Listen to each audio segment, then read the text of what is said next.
Good evening, ladies and gentlemen, and welcome to a special playthrough of Mage Knight.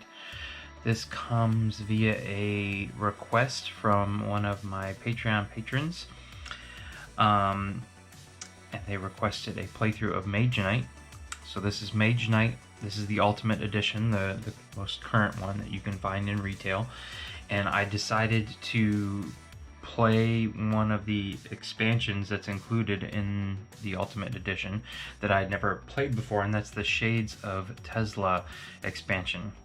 It comes with a unique hero here, Braevalar, who we'll look at closer in a second. A miniature who, like most of the miniatures in this game, is not very well painted, but they do come painted, pre-assembled, all that stuff, so you really can't complain. I don't worry about it too much. But I'm playing a solo game. I am playing the life and death scenario, which is the first set of scenarios within the Shades of Tesla campaign. Essentially, I have to march through the woods and take out the faction leader for the necromancers, which you can kind of see here, and the elementists. And essentially all of the northern tiles that are going to be going this way are going to be the necromancer tiles, and these are all going to be elemental tiles. That's pretty much the only difference. When we get to the faction leaders, I'll explain these boards more, but essentially anytime we reveal the southern boards, if it's a rampaging minion, for example, I pulled this green token that we'll take a closer look at in a second from over here. These tokens here are the elementist tokens, and these down here are the necromancer specific tokens. And anytime I defeat one of those enemies, I also get to take one of these from this pile, and they're essentially almost like skill tokens, but they're one-time use things. So when those come around, we'll take a closer look at those. Other than that, setup is normal. Above the board there, you can't see it, but I have my regular stacks of tokens, so things like fortresses just have normal enemies. They don't have necromancer enemies or anything like that. I've included all of the cards from all of the expansions here in the game, but only the enemy tokens from the base game and the Shades of Tesla expansion. I need to get me 3 mana dice out here. Go ahead and roll those in. All right. Okay. 2 whites and a black that's already dead. Okay, so that is pretty much the setup. I'm going to be moving the camera around a little bit so you guys can get a closer up view of what's going on, but I just wanted to let you see everything set up in all of its glory. It is kind of a table hog for anyone that's not played Mage Knight. I'm not going to go over a general overview, or I'll give a general overview of the game as I'm going along, but this is by no means a learn to play or how to play video. So yeah, let's go ahead and get started. Okay, so here are our starting tiles. You're always going to start on a tile with one of these gate portals, and then you always reveal the first 2 tiles. This scenario calls for a wedge-shaped map, so we're kind of going to be expanding out here in a wedge shape.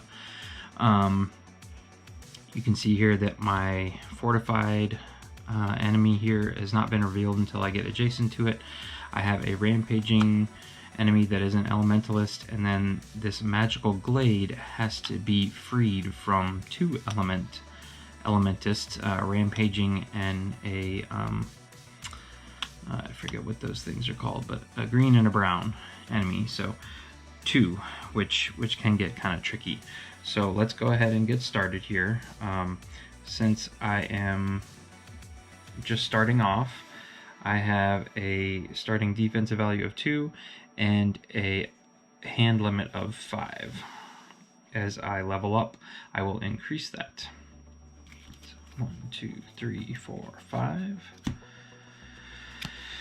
Okay, so essentially these cards can be used to do what they say. For example, this one's move 2, this one's attack or block, this one's attack or block, this one's move 2 or ranged attack on the bottom, and this one's a mana draw.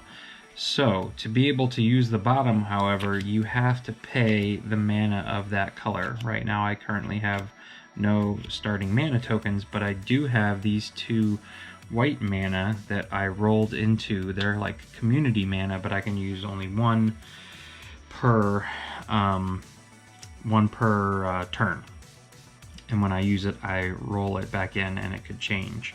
Also, I have to move as my first action. I don't have to move, but I cannot attack and then move or interact and then move. I always have to move first if I'm going to move at all. Also, at any point in time, I can play a card kind of sideways, tapped, and it counts as one of whatever I want except for a heal. I can't use that as a heal action. So let's think about what we want to do here. Having ranged attacks is always nice because you can take out enemies before they even get to attack you. So I could think about trying to use this guy here using the white mana, and then I would need to come up with some other. I could always tap one to the side to play a ranged attack. You can use 1 additional mana die from the source this turn. Take a mana die from the source and set it any color except gold. Gain 2 mana tokens of that color. Do not reroll this die when you return it to the source. Okay, so I could use the white to take a mana die from the source and set it to any color except gold. Then I gain 2 mana tokens of that color. Essentially, I'd want white to be able to... No. Yeah. I don't think I'm ready to use that. This would allow me to use an additional mana from the source, but the other one is white. So I think what I'm going to have to do here is do a little traveling. Now, to travel into this space is going to cost me 3 movement, and then to travel into this space to be able to attack this guy, it's going to take me 2. So I need a total of 5 movement just to get there.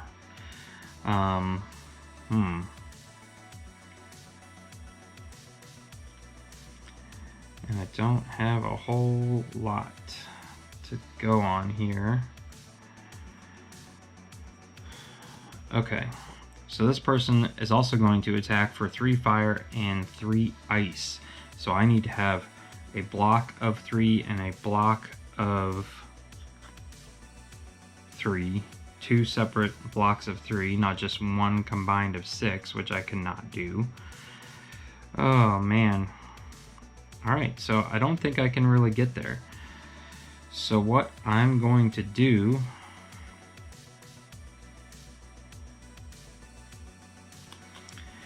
is I'm going to hold on to this card, and let's see, I need 3 to enter here. So I'm going to use this, and I'm going to use my mana die from the source to do the bottom one. And it says take a mana die from the source, so I'll take this other one and set it to any color except gold. So I'm going to set it to green, and I'll get 2 green tokens for that. I put it back and I don't re-roll it. Now the difference between tokens and crystals is the tokens expire at the end of your turn, so they're use it or lose it. Crystals I can put on my card and I get to keep them until I use them. So what I'm going to do next then is play this card here. I will modify it with a crystal, and so I can do move 4, and then we will add, which one of these do we want to add? We'll add this guy sideways. So now I have a movement of 5, which will allow me to get into this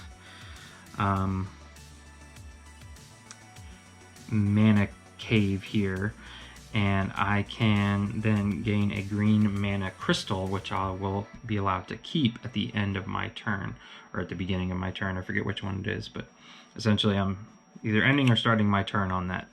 And so then I'm going to save these, and there's a deck building aspect to this game. I'm going to roll this other one back in. It is a yellow, which is a wild. So there's the yellow you can see I just rolled.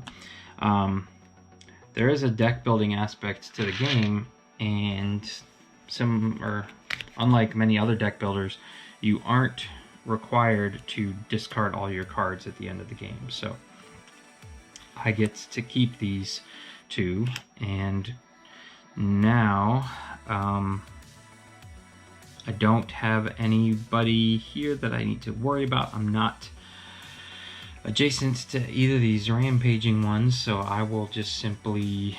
Oh, one other thing is that when playing solo, you do have to have a dummy player just to kind of keep you honest. That means that it kind of puts a clock on the game. Essentially, all the dummy player does is draw cards each time, and if the cards have certain colors on them, you draw more. It can get kind of fiddly. But there are numerous apps. This one I recommend. It's colinreed.github.io. Colin Reed here has designed this. It's web-based, so there's no downloading or anything. It is super simple to use. You basically just pick what core game mage you want to use as the dummy player, and when you're done with your turn, you just hit play turn. You can see they played 3 cards on their turn. When they get down to 0, they're going to announce end of turn. Now, if you announce end of turn because you ran through your deck quicker, then that's perfectly fine. But I'm going to have that off to the side. I highly recommend, if you're playing solo, to use something like that, because it just makes life so much easier to not have to deal out the cards and remember, oh, do I keep turning, things like that. So, all right, let's go ahead and get us 3 more cards. All right. So, influence here would have been nice. If I had known I was going to get these, I would have gone into town. But here I have another movement, and I have these 2 left over. So, what I think I'm going to do here is just keep this real simple. I'll play this for move 2. That'll advance me here. And then I'm going to play this card. I'm going to use the gold die to accent it. It becomes a ranged attack 3. This unit is not fortified, so I can, it's defended, or it's tough against fire and ice elemental attacks, but this is a straight ranged attack. And then I think what I'm going to do actually is modify it with this one, so that'll give me the ranged attack of 4. That one takes out this guy before I even do anything, and now I get to reap the rewards. Okay, so first things first here, just as a reminder, here is our Elementist, Rampaging Elementist here that we just defeated. So I get 3 fame from it, and I'm also going to gain an Elementist token. So I'm going to go up 1, 2, and this will advance me my very first time. So we're going to take care of that in a second as well. And I get to take one of these tokens here, which you can see is, well, let's look at our reference sheet here. It's right at the top. Healing herbs. Heal 1 or throw away a wound card from your discard pile. Okay, perfect. So this is just basically like a one-time use heal card that you know, I get to keep, and it's a one-time use effect. Now, since I leveled up and it is the end of my turn, I get to for this instance, oh, and one other thing is that since I killed a rampaging orc, the locals, especially in that town that I'm adjacent to, like that I got rid of a rampaging enemy. I guess this one wasn't an orc in the base game. They're all like orcs and goblins. But my reputation goes up, my fame went up, and now I get to select from one of these 3 cards. Now, keeping in mind that at the end of this round, Ice Bolt here is going to disappear. It's going to go onto the bottom of the action deck up there. Same thing with the spells over here, but I don't have an opportunity to learn a spell yet. So Ice Bolt here, which I know is a little hard to see, is a gain a blue crystal in your inventory or ranged ice attack 3, which is nice. Maximal effect says when you play this, throw away another action card from your hand. Use the basic effect of that card 3 times. Wow. that is pretty intense right there. Or Pure Magic, the basic action says, when you play this, pay a mana. If you paid green, move 4. If you paid white, influence 4. If you paid blue, block 4. If you paid red, attack 4. I honestly think I'm going to go with this, even though it's really nice to get blue crystals into your inventory and have a ranged ice attack of 3. So maybe we'll do that, because I'll have a whole nother round to get maximal effect. So let's bring Ice Bolt into our hand, and anytime you gain something from here, you put it on top of your deck. And then we're gonna fill in here with another card. All right, Magic Talent. Discard a card of any color. You may play one spell card of the same color in the spell's offer this turn as if it were in your hand. Okay. All right, so that's kind of completing this, all of our leveling up actions. Okay, so the last bit of leveling up we get to do is we get to randomly draw 2 skill tokens. We get to take a look at them and pick one, and we technically place the other ones in a like common pool. If we were playing multiplayer, other people would be able to look at those and pick them up. So we can see here this top one is Forked Lightning. Once a turn, ranged cold fire attack 1 against up to 3 different enemies, which is cool. And the other one is Shapeshift, which is this top one here. Once a turn, 1 basic action card that gives a fixed amount of move, attack, or block instead gives the same amount in one of the 2 elemental types as preserved on attacks and blocks. Okay, that one's just confusing, so I am going to keep this, which can give me an additional 1 ranged attack, which could be helpful. So put that over here with my other skills. And now we are on to our next turn, and just for reference here, Erythrea, the dummy player, is down to 9 cards. All right, so we draw back up to our hand limit, which is still 5. And what do we got here? When you play this, also pay 1 mana of a basic color, gain a crystal of that color. Okay, discard another card from your hand to get move 3, influence 3. Okay, so these are pretty good. What I need is some movement, though.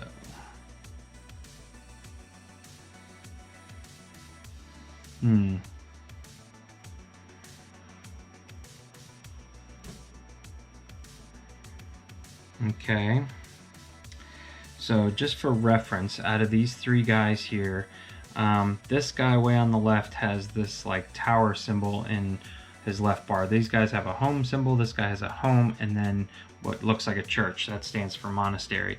So these 2 guys, I'm thinking I'm going to move into this area right here and try and recruit them. So looking ahead at my hand here, I've got these 2 cards that can get me a total of 6, 5. If I had a red token, I'd lose a reputation. I could play them both at the same time to get the Herbalist, which is a heal card. That might be pretty good.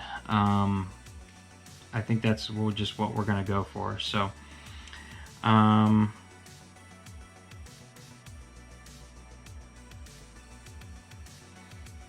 let's see here. So, what we're going to start off with is Improvisation. It's a great all-around card. I have to discard another card.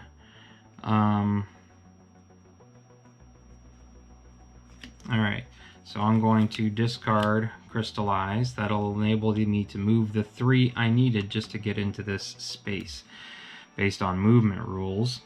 While we're at it, I'm also going to play this one that just says gain a blue crystal into your inventory.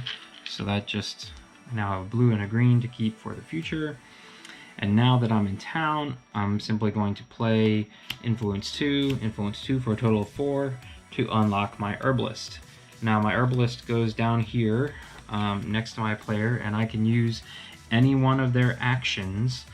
You can see this top one, Heal 2, I do have to pay with a green mana, so either one of my crystals or a token from here. But anytime I use one of these, I take this activation token and I put it on top of them to signify that I've used them for the round. And a round consists of an entire day or an entire night, basically until you run out of cards in your deck.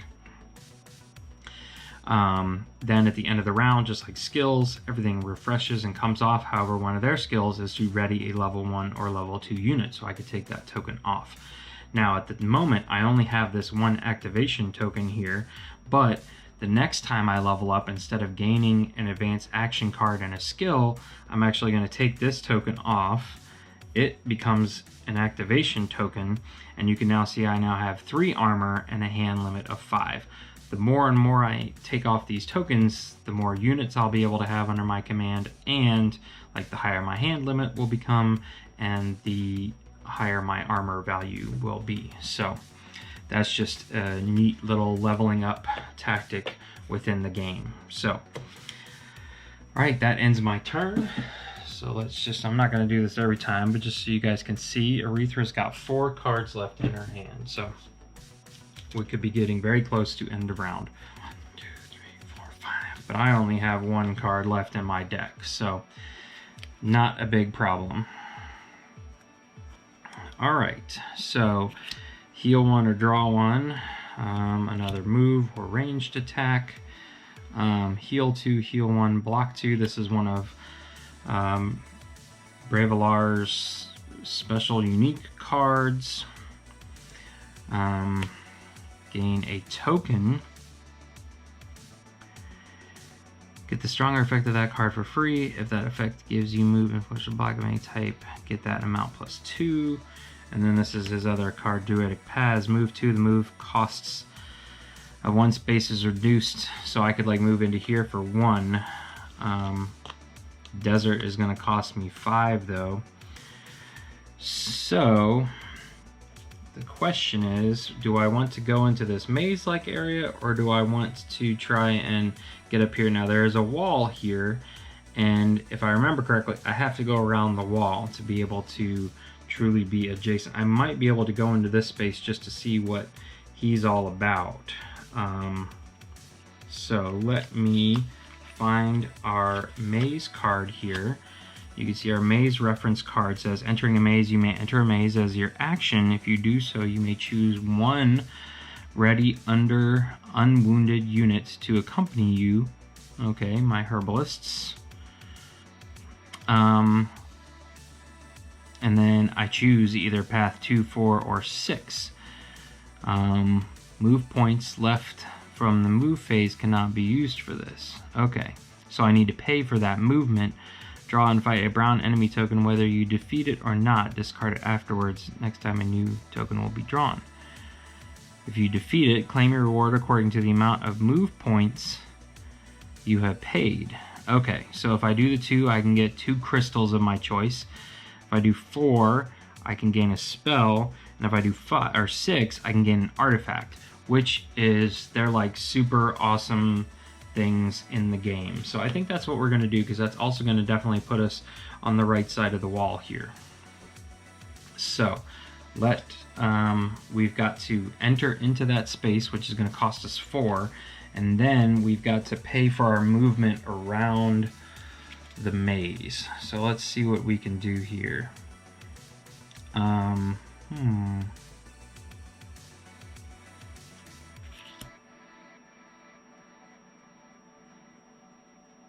So this could get me the spell.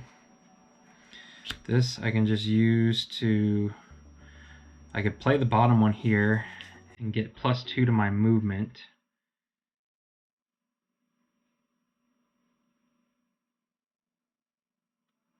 Okay, or this can be a move 4. And remember, I have to hold on to cards here to be able to fight something too. So, what do I want to do? I think I want to save this for that. Block 2. Okay. So I'm going to play Druidic Paths, and I'm going to spend one of my crystals here to move 4. That's going to get me up to here. Technically it was reduced, but that's fine. I still made it in. Now that I'm in, I am going to... Actually, I'm going to play this card first, which allows me to draw my last and final card. Okay. So that's what I drew. Then I'm going to go here and play this card. I'm going to use my green crystal. I know I'm using up a lot here, but I have high hopes that one of these spells, which I haven't even looked at, I wish I could get to 6.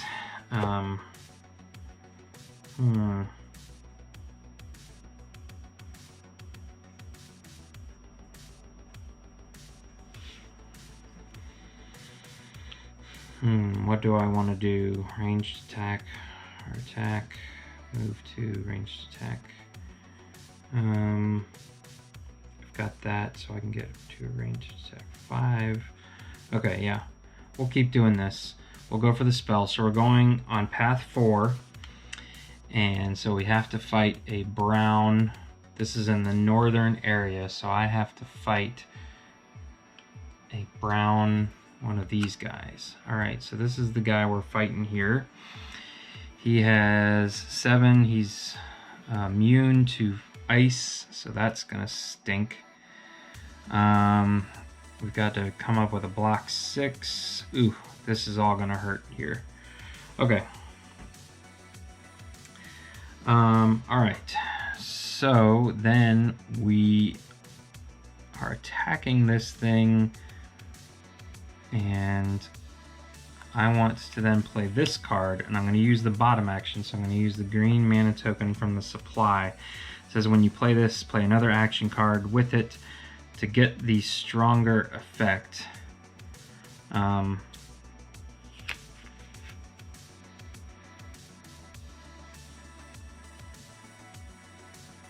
Yeah. Okay, I'm going to hold on to that. I cannot kill him with range, so I have to take this 6 damage here, and I have to take it on the chin. So I have a defense value of 2. So I reduce that number by 2 down to 4, and I have to take a wound card. Again, reduce it by 2. We're down to 2. I have to take a wound card. And then one more time, reduce it by 2, it's down to 0, but I've now added 3 wound cards to my hand. So that was kind of rough. This guy was rougher than I was expecting. But now I can go back to here.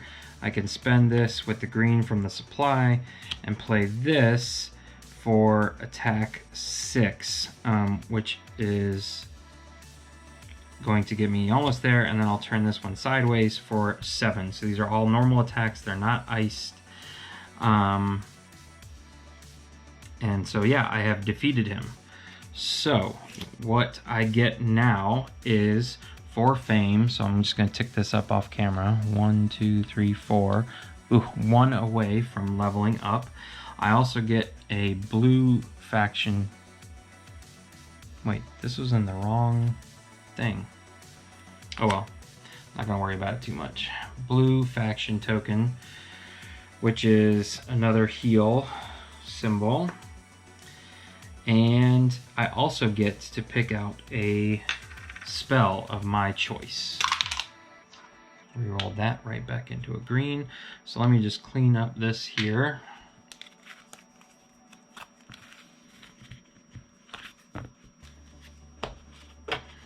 Also, before I do anything else, I am going to use one of these here.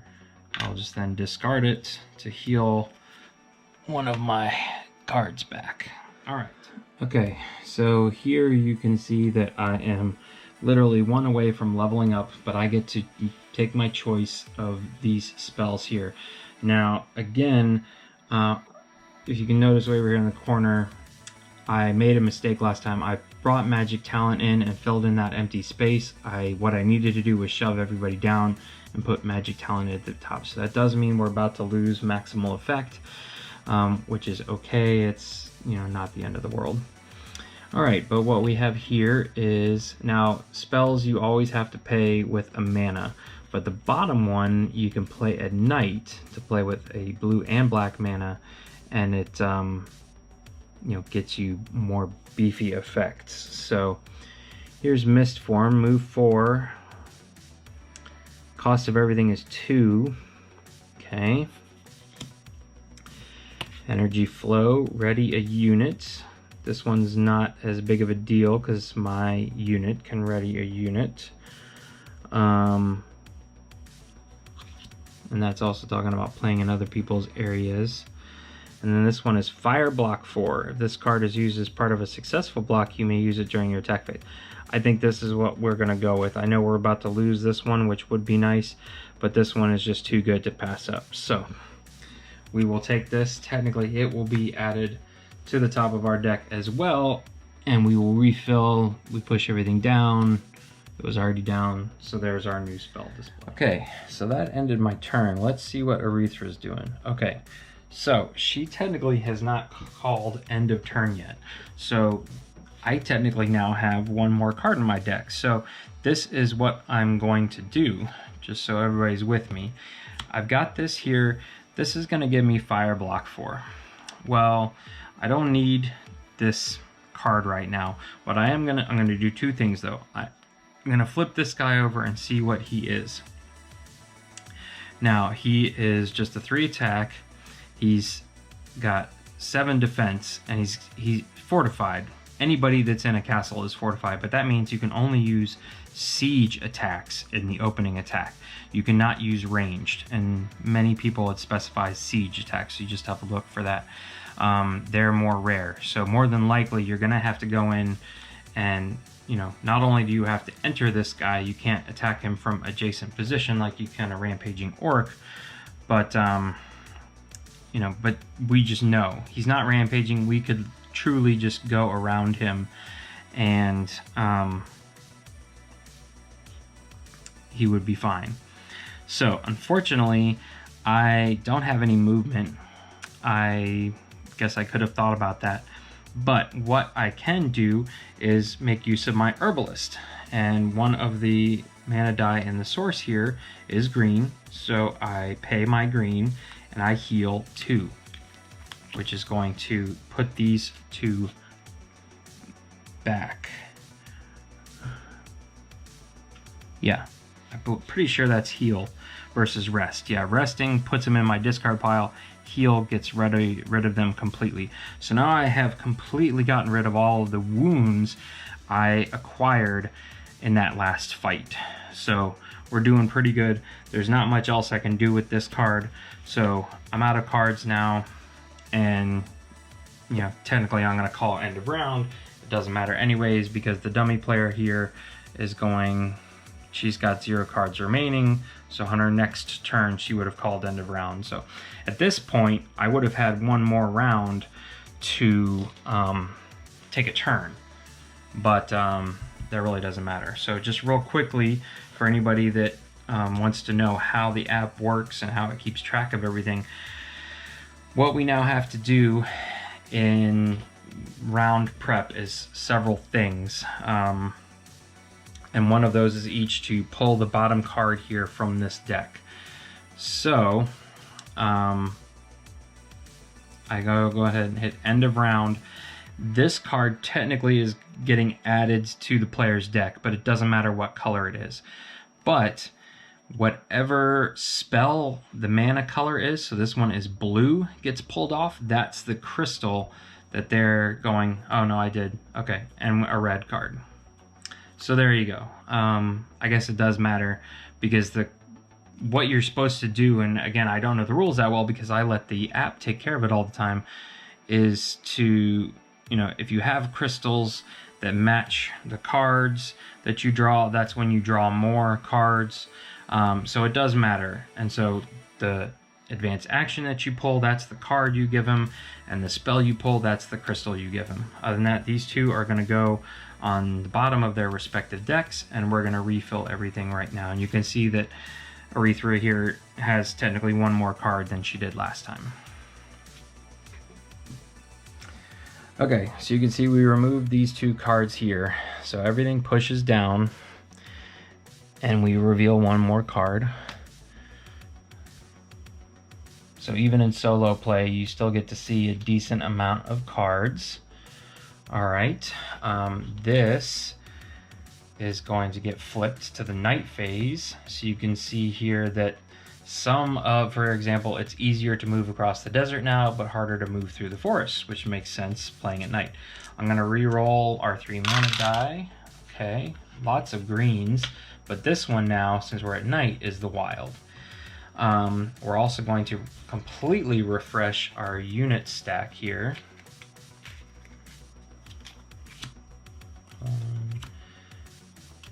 2 scouts and an illusionist. Okay.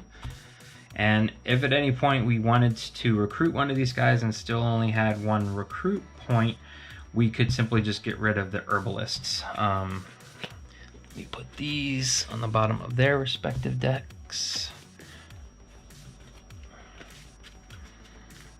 And also at this point, I would refresh any skill tokens that I used. I didn't use any.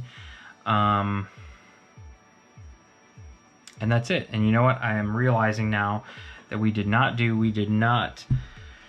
draw a encounter card. So, or not encounter card, a round order card. I forget what these are called, but essentially this decides in what order everybody goes. You can see if you choose 1, you're the first player to go when you're playing multiplayer, but you get no additional effect. If you choose 2, you get something, and the best effect is 6. So I think what I'm going to do here is put these aside, and I'm going to get rid of that one. And then what you do when you're playing solo is you get to choose 1, and then the dummy player randomly chooses 1. All right, so they took Mana Steel, and so these would just go away for the remainder of the game. We only have 6 rounds to get the job done here, so we won't need any of these cards back. So now that we're in the night, I get to choose. Probably not going to choose 1 because it doesn't matter. One time this night, if your deed deck is empty, you may shuffle your discard pile and put 3 cards at random back into your deed deck. That's pretty good early on here. You're gonna re-roll mana. You may shuffle up to 5 cards from your hand in your deed deck and then draw that many cards. Search your deck for any 1 card and put it into your hand, then shuffle your deck. Once before the start of each of your turns, choose 1. Put the top card of your deed deck face down under this card and flip this card face down. Put all deed cards under it into your hand. Okay. I think I'm going to take 2 here, just because I like this one early on because it helps extend the round a little bit. So again, we just kind of shuffle all these up, and we're going to randomly, dummy player takes 6. So they are last again. If they actually had drawn, and I'll leave this up here to remind me that that was mine. If they had drawn a higher number than me, I would have hit their take a turn button on the app before I ever took a turn.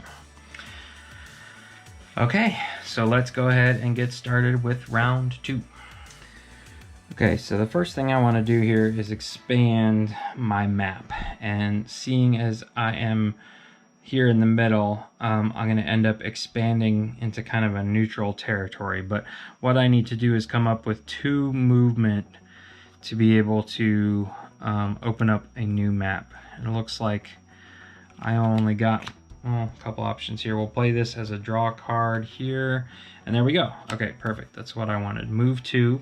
So this is going to allow us to draw the top tile from the map stack, and you can see we have to orient it where the number of the map tile is facing down, and then we kind of are as down as you can get, and then we got to line up and create the circles and the star shapes. You can see here I created a complete circle there, and I connected the stars here and stars here. So that's how you're able to orient the tile. And according to the scenario, this one, since it's kind of in the middle, is neutral. So all our elemental warriors will be down here, and our necromancer warriors will be up here. So what else can we do this turn? Gain 2 mana tokens. We could move a lot with this one. We can block this guy, but then we've got nothing to attack him with. We could go up here to get a mana crystal, so it would take us 6 movement to get up there. Let's see here. Gain 2 mana tokens of that color. All right. So if we move 4, the move cost of one type of terrain is reduced by 1 this turn to a minimum of 2. So the way and again, I've never played with this guy before, but the way I'm reading this is that if I say this terrain type, which is kind of hills, which is normally 4, is reduced by 1. Now it's 3. It's reduced by 1. It's reduced by 1 here and here. So that means this total movement is 4. So I think that's what I'm going to do. I'm going to spend the black universal die to get up here, and I will end my movement and be able to gain a red mana crystal. All right, so I rolled into a yellow, which means I have lost that die for the rest of the round. All right, Urethra is down to 12 cards now. So I draw back up to 2. I've got my Fire Block 4, which is nice. And then this card. I cannot travel up into the mountains. They're basically blocked. It's going to cost me a lot to go into the forest. Oh, and you know what? I should have... I'm sorry, I'm not even paying attention. Should have put a rampaging enemy here, which when I got to here would have attacked me. So let's backtrack here for a second. How many cards did I use? 1, 2, 3, but I drew 1. Okay, when I got here, it would have instantly attacked.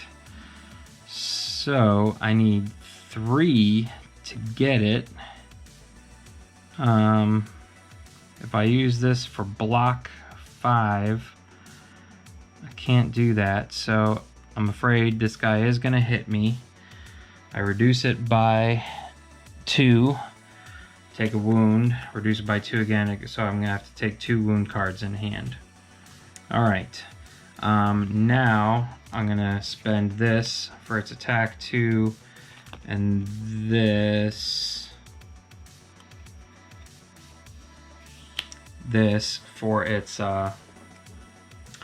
sideways for attack 3. So that'll take care of this guy. All I get from him, since he's just a neutral one, is 2 fame.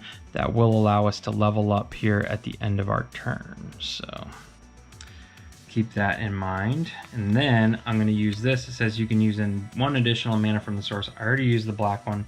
I'm going to use the green one to activate my herbalist and heal these 2 cards out of my hand.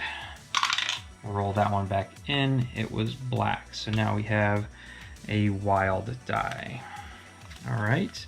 And since we leveled up, I get to take this off the top, flip it over. It becomes a second unit I can control. And now my defensive ability is 3. Would have been handy a second ago. Okay. So now back to where we were. 5. Okay. So I think what I'm just going to do is come down here and explore again. So I need a 2 movement. Use this for move 2. And then I need another 2 movement. blue, white, or red mana token. That one's not helping. Gain a blue crystal to your inventory. Okay.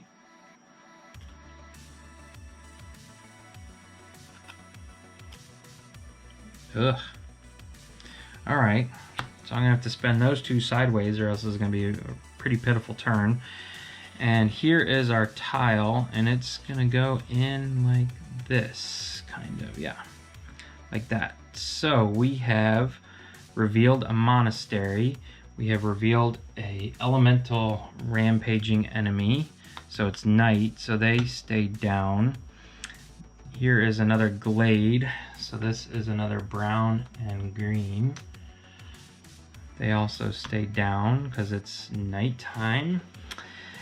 And the monastery means I get to add an advanced action to the unit pool here, which I'm running out of room. Like I said at the beginning, this game is a table hog. All right, so now this is something I could purchase from the monastery if I want to go into here. So before I go any further, I am simply going to play this to gain a blue mana crystal. Oh, that's black. There, that's blue. So now I've got a red and blue in hand, and I'll hold on to this. So these all get discarded. And Aretha's down to 9 cards. She's moving pretty fast. Okay, so let's move on to our next turn here. 2, 3, 4. I get 4 new cards. And the monastery, I can recruit anything up here. I could also use 6 influence to get this card. So since there is no pay cost normally on these, it's 6 influence, 7 influence, 4 and 4, but I also have a +1 reputation. So this is 3, 3, 6.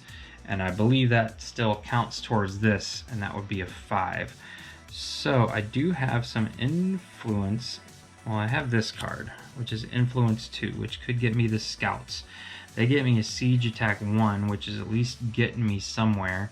I would love to get the illusionist though. For 6, I'd lose my +1 reputation. But I think maybe that's what we're gonna do. So, play this for move 2. We will move into the monastery. I could heal here, but I don't want to. I'm going to use this card with the black mana, so I lose a reputation, but I get a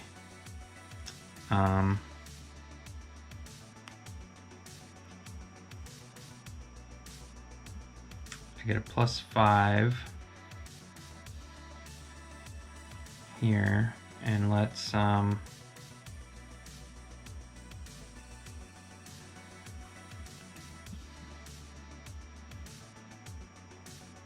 yeah, we'll influence it up with this.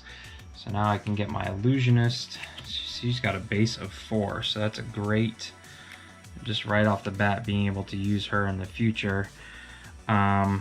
And then I'm also going to, no, I can't play this one.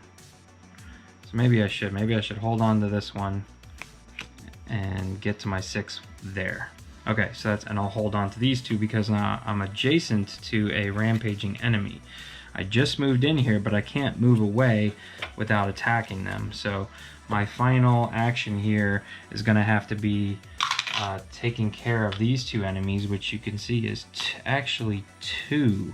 They're both going to attack me at the same time, and I can take out one at a time, but we're going to have to see what cards we get here. So Aretha's down to 4 cards remaining, and I'm down to no cards remaining. Okay, but I've got lots of ranged attack here.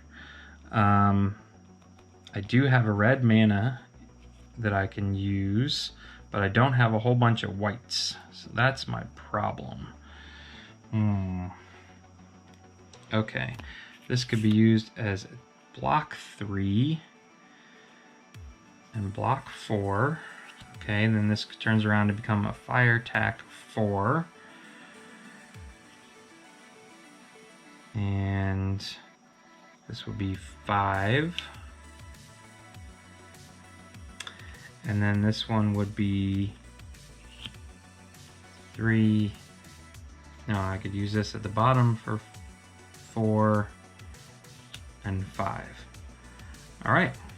So basically I just laid it all out that I'm using this as, I had to use this to pay this here, and then I'm having to use my mana crystal here. But I blocked and blocked, so I was able to block both of them. And then I turned around and this spell said, now this is interesting. Do I automatically get this if it's at night? This card, I mean, it doesn't really matter anyways. I don't really have anything else I can use anyways. So I defeated both of these guys, so this is going to be a pretty good pool here. I get total of 6 in fame. So 1, 2, 3, 4, 5, 6. I leveled up again. My fame goes back up to +1. And then I get 2 of these blue elemental tokens, which is going to be, let's see what these are. The one on the right says, or left says Ice Shard. Add the ice element to an attack or block from a single action card. And the one on the right says Tomb of Relearning. On your turn, when not in combat, you may swap one of your skills for another in the common skill area. Okay, so I'm going to have to rectify the fact that I don't have a common skill area, but I just get to keep both of these now, so that's pretty handy. Also, almost forgot I had this guy that I could have used too. But essentially, I am done because I am out of cards, so I'm calling end of round. And that's it. So I think what we're gonna do is go ahead and end the video here so it doesn't get going on too long, and I will pick up with rounds 3 and 4 in the next video. If you have any suggestions of strategy you think I should take at this point, please feel free to let me know in the comment section below. Otherwise, please press that like button and consider subscribing to the channel. Hit that bell icon so you can be notified when episode 2 of this special edition Mage Knight playthrough drops on YouTube. Once again, thank you for watching and have a wonderful night.